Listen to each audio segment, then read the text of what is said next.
My name is James Levesque, and I'm a documentary filmmaker. Last week I received a message from an animal advocate in Ohio who was troubled by an email invitation that they had received from the Humane Society of the United States. The invitation seemed to indicate that a coalition called Ohioans for Humane Farms, a coalition of which HSUS was a core organizer and funder and participant, was planning a fundraising event that would include the serving of meat and other animal products. And this person took the time to follow up with HSUS and ask about this and confirm that that was the case. Another animal advocate in Ohio took the time to stop by this event and see what was going on. They took a few pictures and returned with this menu. Grass-fed cheeseburgers with cheddar, braised beef and piñatas, goat crostini, chicken confit with a yogurt blue cheese sauce, goat and pesto, local lamb meatball with Mongolian barbecue on a pita. If we take a look now at the invitation that was actually sent out by the Humane Society of the United States for this event, it has this picture of an individual animal, and underneath the picture it says, "Respect our food, rendezvous." And in the text of the invitation, it entices people to come to this event to help animals and talks about how delicious the food is. And it's like a victory celebration. And here we can see a slide that compares the enticement of the invitation and then side by side a photo from the actual event of one of these meat dishes that was served to the people who thought they were doing something positive, attending this fundraiser to help animals. Think about what this really means. Animal advocates putting out this message to the public: respect our food. It isn't respect the individual, respect animals. And we can ask ourselves, are these individuals being respected by being cut up and put on a plate? Is this individual being respected by being served to people at a fundraiser, supposedly to benefit them? Look at these individuals. Are they being respected? Is their inherent dignity, the worth of their life being considered? Is this individual being respected to have their life taken away, to be part of some gourmet sounding dish? That's the message that the public takes away, that when it comes to animals and when it comes to questions around our use and killing of them, the only important question is, are we doing it the right way? The question of whether it is right to use and kill them is not being asked. It's being taken off the table and replaced with this other question of, are we using and killing them the right way? According to the group's website, two of the leading animal advocacy organizations backing Ohioans for Humane Farms were the Humane Society of the United States and Farm Sanctuary. Joining them in the coalition are a variety of nonprofit organizations, including a number of other animal advocacy organizations, and also several animal sanctuaries.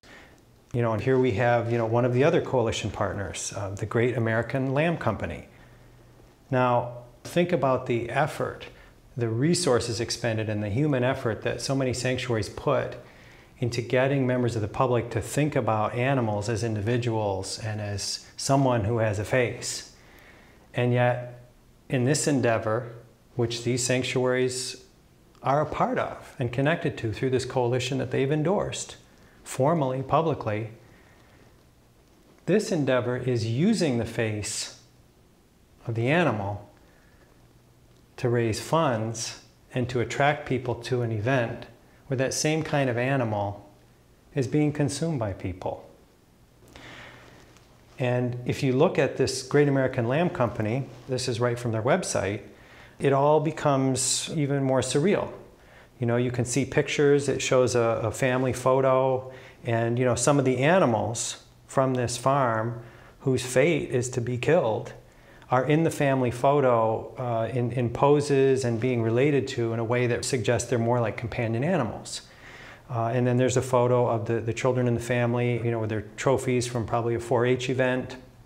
And again, it creates this aura that the animals are part of the family. And they use the language, from the website. This means humane treatment and commitment to animal health and well-being. But then elsewhere on the website, you can find phrases like this. The lambs we purchase are 6 to 9 months old. This ensures the best compromise between size and tenderness. You know, it's very painful to see how much this contradicts the messages that are put out elsewhere by some of these organizations that have joined in a coalition with corporations like the Great American Lamb Company. For example, on the Farm Sanctuary website, there's a statement. When animals are seen primarily as production units or commodities for sale, whether on factory farms or on so-called humane operations, the animal's welfare tends to be secondary to economic concerns.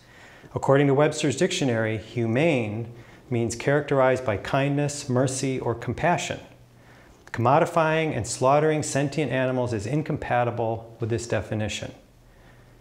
Now, hearing that, it sounds very clear. But when that is combined with the image and the reality of the Great American Lamb Company, and a coalition formed with the Great American Lamb Company, and the message sent to the public when animal sanctuaries join in a coalition called Ohioans for Humane Farms, it just brings the point home. In the statement, it says, so-called humane operations. That's what this sanctuary is labeling them, so-called. But then we can ask ourselves, who is giving the public the message that they're humane? Isn't it organizations like animal sanctuaries and animal rights, so-called animal rights organizations that join with them, form a coalition, and call it Ohioans for Humane Farms? You know, it's like you can see it in your backyard garden. The seed you plant is what grows. If you plant the seed of this humane myth, this idea that you could fairly describe using and killing animals as humane or compassionate or respectful if it's done the right way, if that's the seed you plant, that's what grows, that's what increases. You know, it's not that complicated. And if you plant the seed of justice, if you say these individuals have families, they have feelings, they have an intellect, they relate to the world in a complex way, and using and killing them is a form of oppression and exploitation and injustice, then that truth is what is planted. That is what grows. We don't have to relate to the other beings that share our world as a product, as a commodity, as an enslaved entity that we can exploit for our purposes, whatever they are. We don't have to do that. We can choose to relate to them with respect. And it's just so sad to think about the fact that the people who understand that aren't saying and doing that. They're not acting in accordance with that principle in their public life and in their advocacy work. That is a tragic, tragic loss of potential. It's projected that within the number of years left in this century, over 50% of the species now living on our planet will be gone, and they won't come back after they're gone. And many, many people, millions, billions of people on our planet do not understand the role animal agriculture, the exploitation, killing, consumption of animals plays in that great extinction that's now occurring. Over 51% of the total global warming impact is directly connected to animal agriculture. These are the kinds of information that every person on our planet needs to know right now. They don't need to know where to get, quote, humane beef. They need to know that all forms of animal agriculture, all scales of animal agriculture, are directly contributing to the destruction of our entire ecosystem. That is the message that we all need to take in and think about and help other people take in and think about on as large a scale as possible. That is the focus of the work of people that are not only trying to create justice for individuals, but also survival for our ecosystem.